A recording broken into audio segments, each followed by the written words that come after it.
Welcome to Kenton's videos. Enjoy the video. You begin by verifying essentials. The host PC is powered and reachable, and you have credentials. Open the remote app on your controller device, then sign in to the same account used on the host. Once done, enable remote access and set a persistent password or a key. This saves time later. Make sure any firewall rule allowing the remote app is toggled on. You'll now start the first connection attempt. Pay attention to prompts and allow permissions when asked. You now authenticate and configure the session. Enter the password, code, or private key and confirm the host accepts your device. Once connected, adjust display resolution and scale settings so UI elements are readable. Lower resolution if lag appears. Enable clipboard and file transfer if you need to copy data between machines, and toggle audio or peripheral forwarding when required.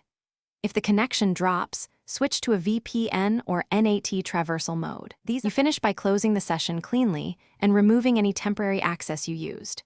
Make sure to log out, and if offered, revoke one-time codes.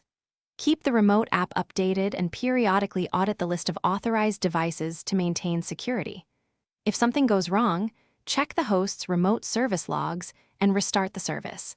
Then verify the correct ports are open or use a local network test to isolate WAN issues. That troubleshooting step often reveals whether the problem is network, credentials, or software related.